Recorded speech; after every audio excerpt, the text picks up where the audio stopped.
Back it goes and gone. Driving. What up, everyone? Welcome to Twin City Sports Talk.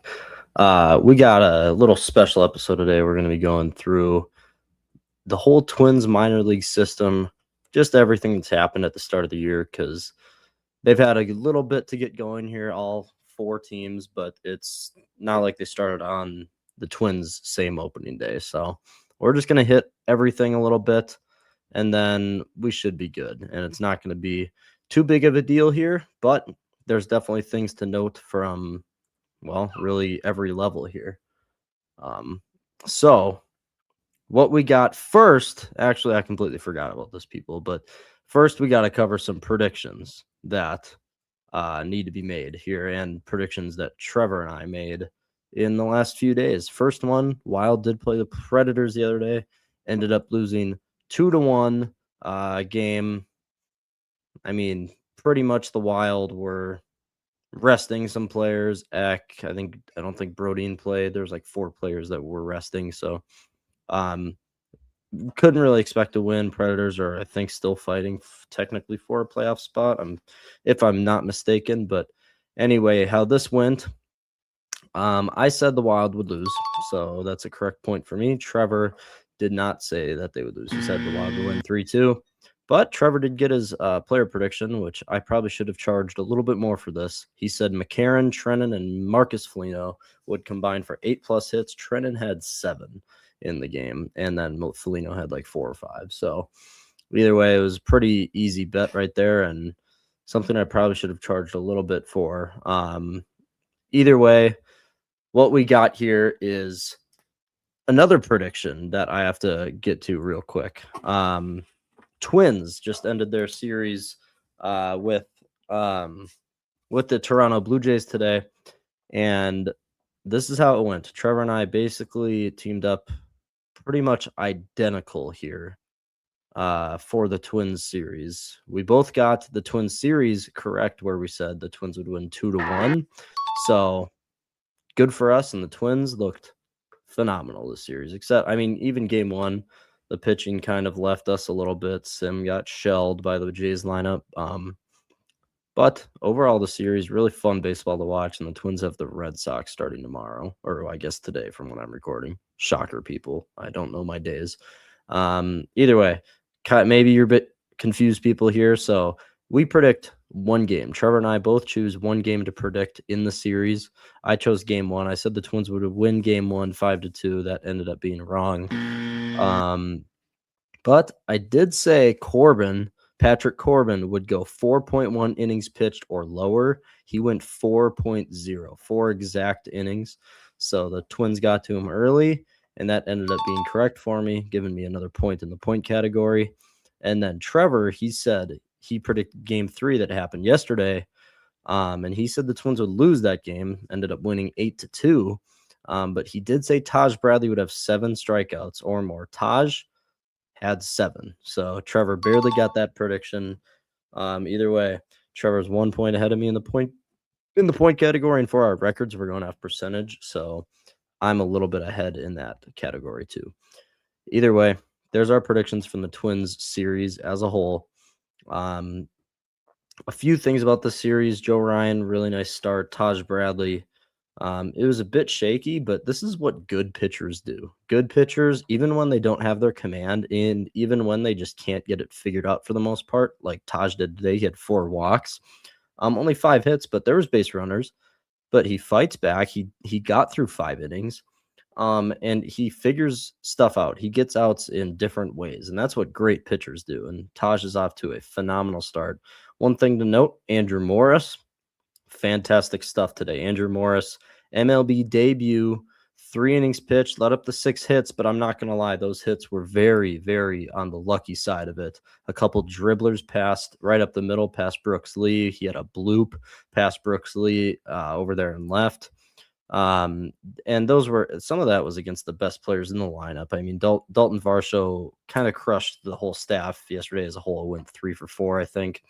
But either way, Vlad Guerrero got a lucky hit off Andrew Morris, and Andrew Morris, 2 strikeouts, got his first out of the way, only up from here. But my biggest thing, Andrew Morris touched 98.6 miles per hour, usually sitting around 95, 96 maybe on a good day, but he was pumping it yesterday, and his sinker looked phenomenal. I had a couple swings and misses on that.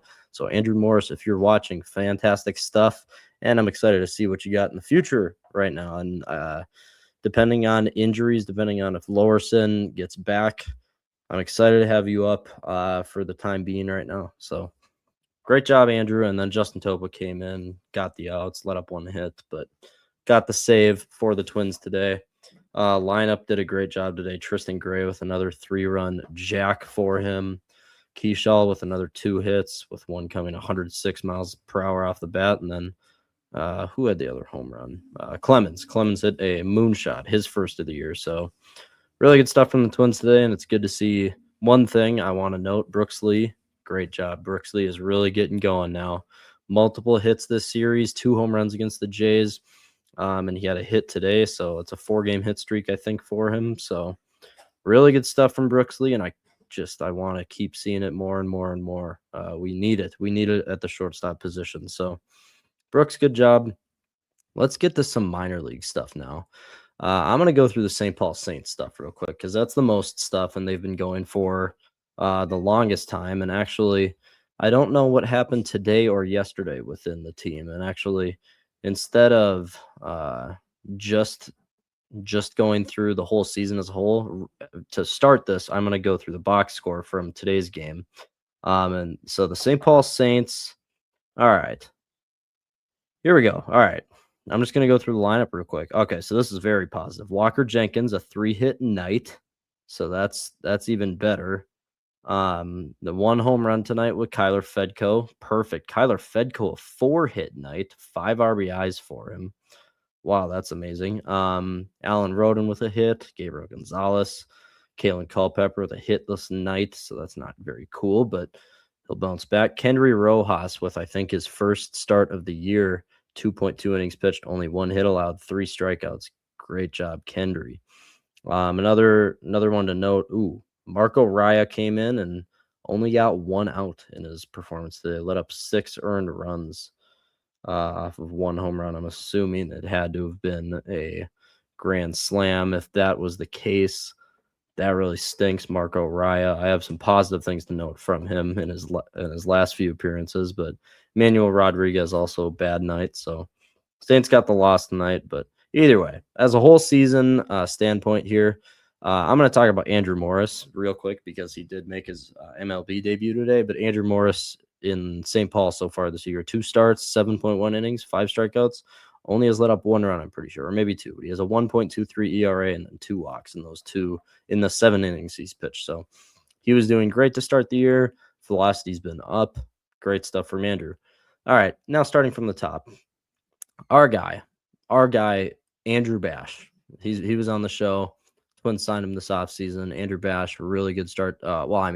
He started a couple games, but really good start to the year. His last start, I think, was on April 9th or whatever. I think maybe I'm completely wrong, but 4.2 innings, 3 hits, only 1 earned run, 6 strikeouts. He was dealing. Velocity was up in his standard for the year. 1.64 ERA for him in 11 innings pitched. 9 strikeouts total in his 2 starts. So Andrew, keep that going. Love to see that. One other thing to note, John Klein on April 9th. John Klein's a 23-year-old the Twins kept on the 40-man roster to save him from the Rule 5 draft is what I'm trying to say. I couldn't get it out. John Klein on April 9th, 4 innings pitched, 2 hits, 1 earned run, 4 strikeouts. He was dominant. And then we're going to go to maybe the negative side here because need to, but does that mean not a good start? March 28th was his first start. 4 innings pitched, 7 hits allowed, 5 earned runs, and only 2 strikeouts. Not good. His command has been very bad to start the year. And then April 4th was his last start. 3.1 innings pitched, 7 hits, 5 earned runs. Again, let up 4 home runs in 3.1 innings, 3 strikeouts for him. So, I mean, Zebby, it hasn't been pretty, but I'm very confident Zebby can turn it around. He might just be on a little lull, didn't get that 5th spot over Mick Abel. we'll see where he goes from here, but we're going to need him at some point. He's going to get called up at some point, unless he really continues to trend like this, but it wasn't looking good. I'm going to go to Marco Raya. Obviously, Marco had a bad game today, where now his ERA is inflated up to 12. But before that, he appeared in 5 games and only let up 2 earned runs in 5.2 innings. Also had 7 strikeouts. So Marco, really good start to the year. Today was rough. Only got 1 out and let up 6 runs. That's rough. Another one, Connor Prelip, the main lefty in our organization, him or Dason Hill, but Connor Prelip could definitely see some time in the MLB this year. His last 2 appearances, April 4th, I think it was, 3.1 innings, 2 hits, 4 strikeouts. Great game. And I know from that his velocity was up that game, even in the cold. But then April 10th, just a few days ago, 3.1 innings pitched, 4 hits, 5 strikeouts, and only 2 earned runs. So Connor Prelip, phenomenal job. Talking about the hitting side for the Saints real quick. Orlando Arcia has been really hot to start the year, like super burning hot. His average is like 325 as of 2 days ago. Kalen Culpepper starting to slow down a little bit, but he has 3 homers on the year already in a couple weeks of playing. Walker Jenkins with this game today with 3 hits. My wife is looking at me through the window. And being weird, I guess. Either way, Walker Jenkins 3 hits today. His average is up to 250 now. But I had, as of a couple days ago, he was off to a very slow start. In his last 15 at bats, I think the stat was, he only had 1 hit. So he was on a cold streak. Maybe today was kind of getting out of it. Emmanuel Rodriguez starting to slow down. But before that, he was tearing it up. Either way, not a lot to say about the Saints hitting right now. Not a lot of big, nasty, it's just kind of average right now. So, all right, but I do have to note a few things down in Wichita. Ryan Gallagher, the 2024 draft pick that we acquired in the Willie Castro trade at the deadline from the Cubs last year. He has had 2 starts, and my gosh, he has been dominant. I mean, dominant. In his first start, he went 5 innings, only 1 hit, and 6 strikeouts for him. No one could touch what he was throwing. So through 2 appearances this year, through 9.1 innings, only 2 earned runs and 10 strikeouts for him. So 9 innings, 10 strikeouts. It's a great ratio. Strikeout every inning. And he's doing so good right now. Another one I need to note, Rudy Gomez. What he is doing in Wichita to start the year, really impressive. I don't know if he pitched today. I probably should check just to do my due diligence here. Either way, okay, so Wichita did get the win today. Good stuff there. I need to see if he pitched today because I know I'm gonna be a little bit behind. And then I'm gonna say something wrong. No, so he didn't pitch today. Okay, but here's another one I'm gonna talk about. Jalen Nolan. I'll come back to Gomez, but Jalen Nolan, through April 7th, he pitched 1 inning and struck out the whole side, and that's all he had done until today. 2 innings pitched, 3 strikeouts, no hits. So he also did very well today. So very good stuff. All right, and then going back to there's my dog. Going back to Rudy Gomez. So far this year, 3 innings pitched, 5 strikeouts, no earned runs. He's the closing pitcher for Wichita, and he's doing very well to start the year. But one other one, Alejandro Hidalgo. All right, an ERA of 5, but it's just inflated because he hasn't pitched much, but he has very nice strikeout stuff. So in 5 innings pitched so far this year, 11 strikeouts for him. 11 strikeouts. So really good right now. He's just firing on all cylinders. And then Mike Paredes, 2 appearances, 7 innings, 12 strikeouts, 7 innings pitched this year, 7.2 to be exact, and then 12 strikeouts for him. Very hot start to the year. And then for the hitting side, there's nothing really to note except Ben Ross has been off to a firing start. In 30 at-bats, 423 average, I'm pretty sure, 11 hits out of 26 at-bats. Last time I checked, it probably has changed since then. But one other thing to note, Second round pick in 24, Billy Amick, my guy from Tennessee. Slow start. He has hit 2 homers, but not hitting for average at all. Either way, moving on to Cedar Rapids. Dason Hill has been off to a bad start. I'm just going to say it how it is. And then on the hitting side, Merrick Houston, our first round pick last year in 2025. Very good start to 29 at bats and 9 hits in those, and 2 of them have been home runs. He's not a huge power hitter, but 2 home runs so far and is hitting .310. I'm going to go to the box score of Cedar Rapids game. They got crushed today, 15-5. So, I mean, not very cool there. This is something positive right here. Eduardo Tate, 2 hits today. Brandon Winokur had a hit today. And one thing to definitely note is Brandon Winokur's off to a good start in the average department. He is a big guy and a big home run hitter. And he's a righty outfielder who is 19 or 20 years old. I'm forgetting which one.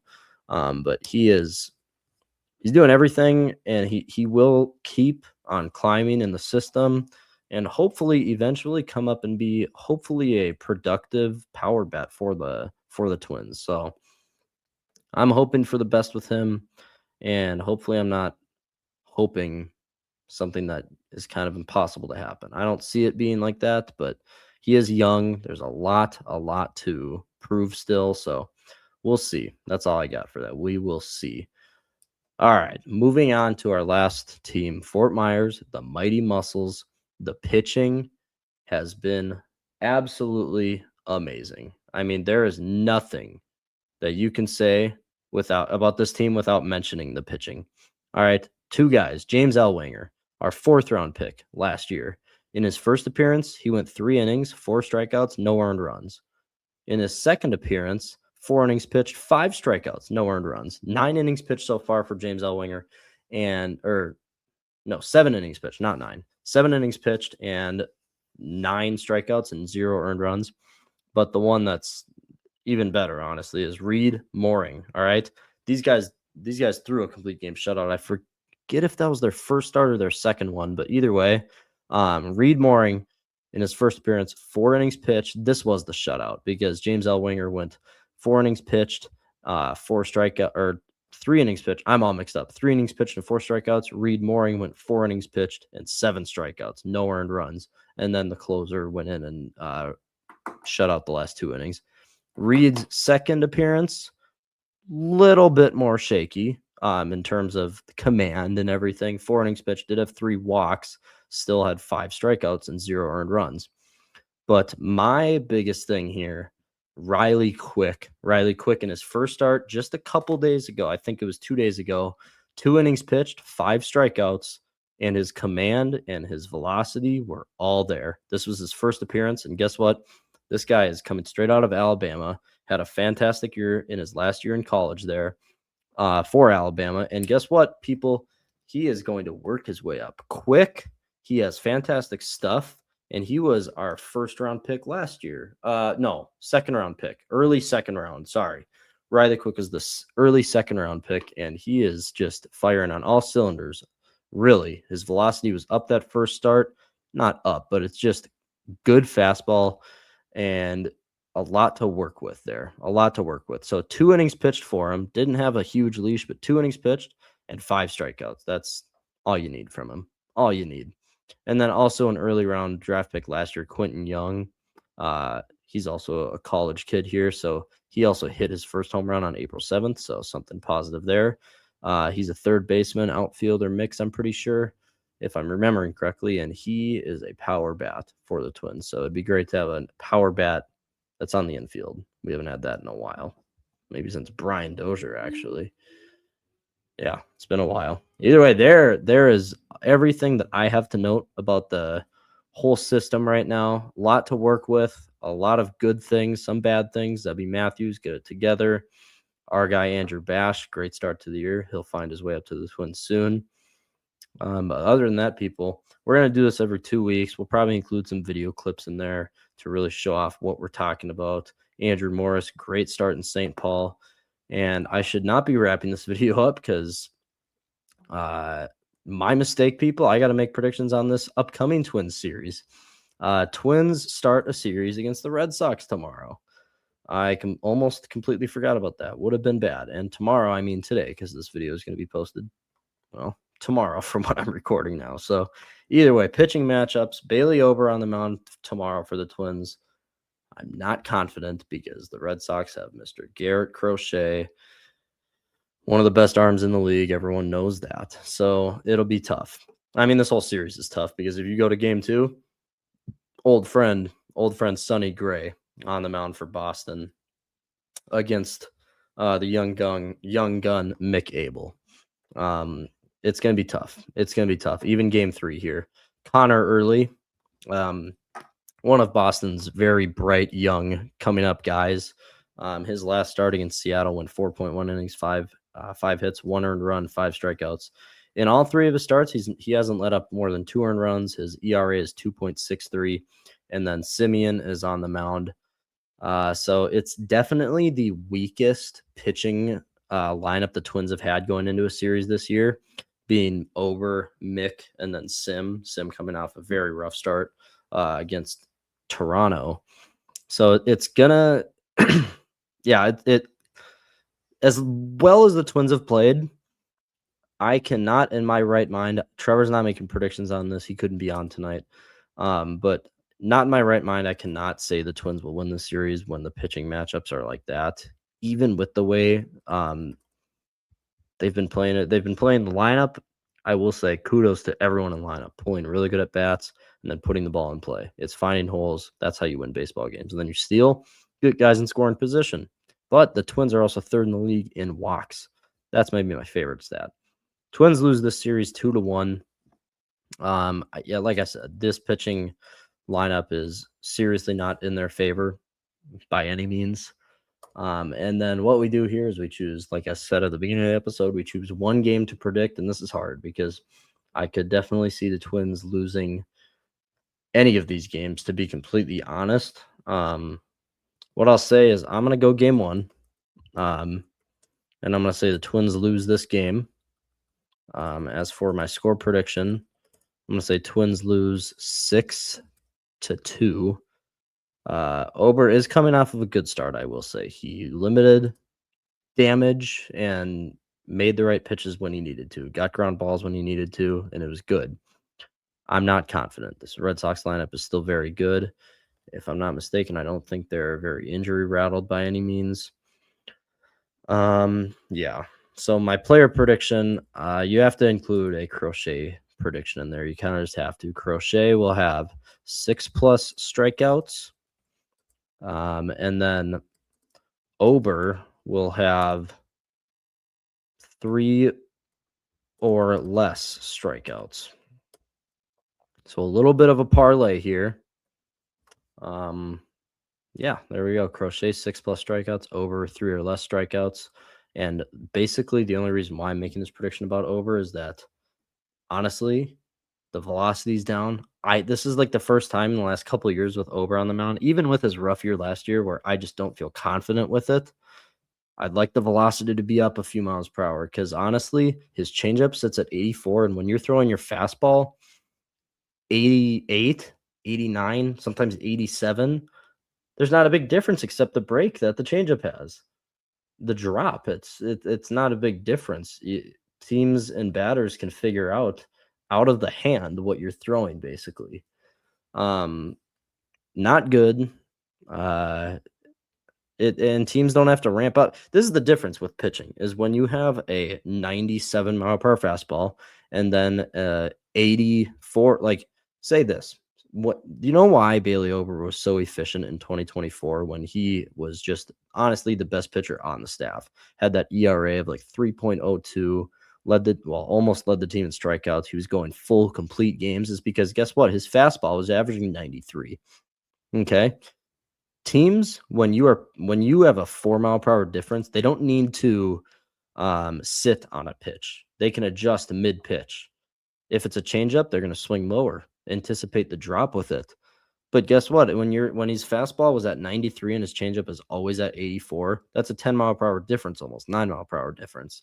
And teams have to adjust mentally that you can't just sit on the changeup. And then if the fastball being 3 miles per hour over that is going to come, you can easily adjust to that.